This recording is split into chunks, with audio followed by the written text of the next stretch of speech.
नमस्ते, नेपाली फ्यामिली किचनमा यहाँहरूलाई धेरै स्वागत छ। आज म मासुको अचार बनाउन गइरहेको छु। यो मासुको अचारलाई 3 महिना भन्दा बढी जारमा स्टोर गरेर राख्न सकिन्छ। आज म धेरै जनालाई मन पर्ने कुखुराको मासुको अचार बनाउन गइरहेको छु। यदि तपाईलाई पर्फेक्ट मासुको अचार बनाउन मन छ भने भिडियोलाई अन्तिमसम्म हेर्नु होला। भिडियो मन परेमा तल रहेको लाइक बटनलाई प्रेस गर्न नभुल्नु होला। साथै तपाईको साथीभाइ र फ्यामिलीमा पनि यसलाई शेयर गर्नु होला र हाम्रो च्यानललाई सब्स्क्राइब गर्नुभएको छैन भने सब्स्क्राइब गर्न नभुल्नु होला। सुरु गरौँ आजको हाम्रो मासुको अचारको रेसिपी। अचारको सामग्रीको लागि हामीले लिएका छौं 1 चम्ची जिराको दाना, 1 चम्ची ज्वानो, 1 चम्ची सेतो तिल, 1 चम्ची टिमुर, आधी चम्ची कालो मरिच, 1 चम्ची धनियाको दाना, 1 चम्ची तोरीको दाना,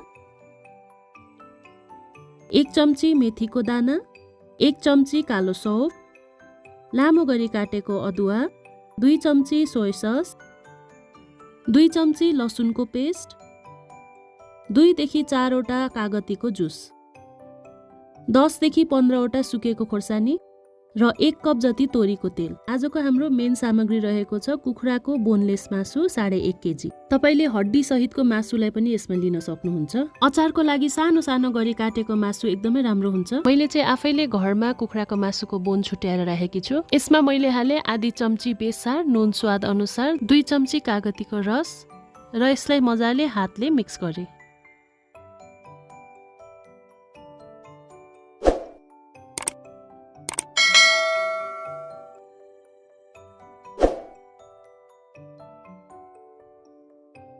यसरी मुसेको मासुलाई 15 देखि 20 मिनेट छोपेर राख्नुपर्छ। अब हामी ग्यास अन गर्छौं। त्यसमा एउटा प्यानले बसाल्छौं। अब अघि हामीले लिएको सबै मसलालाई एक एक गर्दै यसमा हाल्छौं।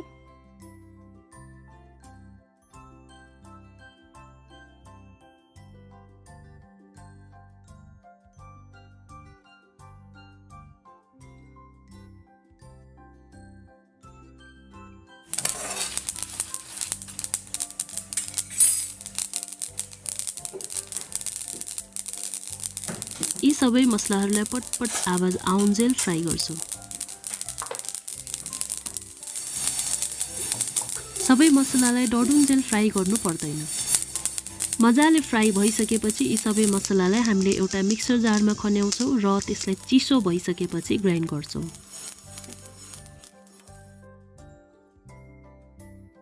यहाँ हाम्रो अचारको मसला रेडी भइसकेको छ।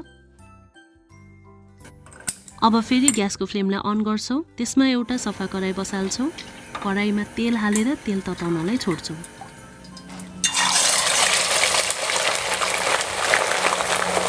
तेल मजाले तातिसकेपछि सबै मासुलाई पालै पालो हालौं।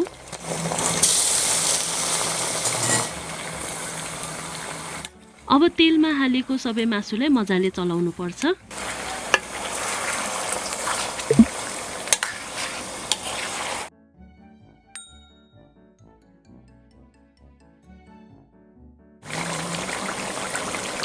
मासु तेलमा हालेको एकैछिनपछि यसबाट मजाले पानी निस्किन्छ।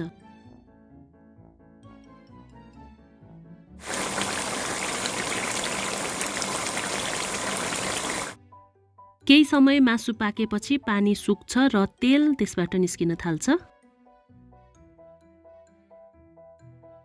मासुलाई हामीले बेला बेलामा पुन्युले चलाइराख्नु पर्छ ताकि त्यसको तलबाट मासु नडढोस्।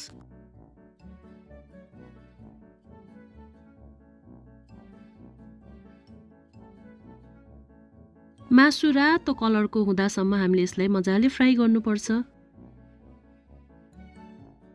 अब कराईमा धेर भएको तेललाई हामीले डाडुबाट निकाल्दैछौं।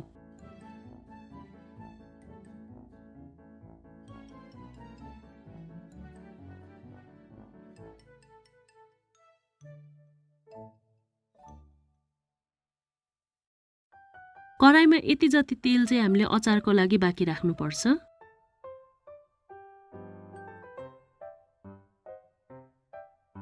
मासु मजाले फ्राई भइसकेको छैन भने यसलाई हामीले अझै मजाले फ्राई हुनको लागि छोड्दिनु पर्छ।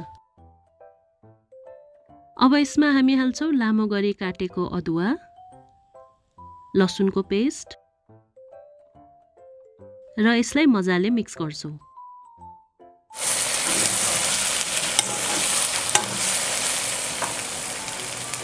त्यसपछि नुन हामी हाल्छौं स्वाद अनुसार। अगाडि पनि हामीले मासु मोल्दा नुन हालेको हुनाले नुन हाल्ने बेलामा चाहिँ हामीले विचार पुर्याउनु पर्छ। त्यसपछि हामी हाल्छौं सोया सस।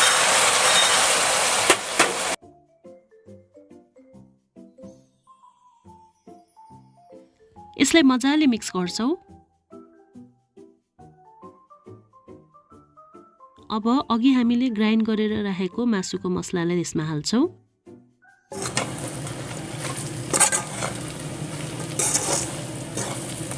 सबै मसला मजाले लाग्ने गरी हामीले मासुलाई चलाउँछौं।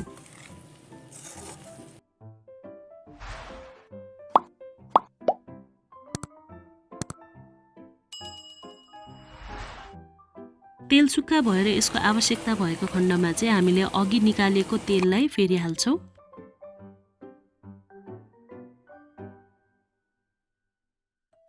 सबैलाई मजाले मिक्स गर्छौं र यो पाकिसकेपछि हामीले ग्यासको फ्लेमलाई अफ गर्छौं।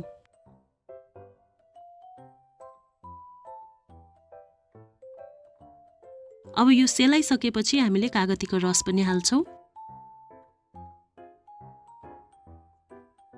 मैले यसमा 2 चम्ची जति सेतो भिनेगरलाई पनि हालेको छु।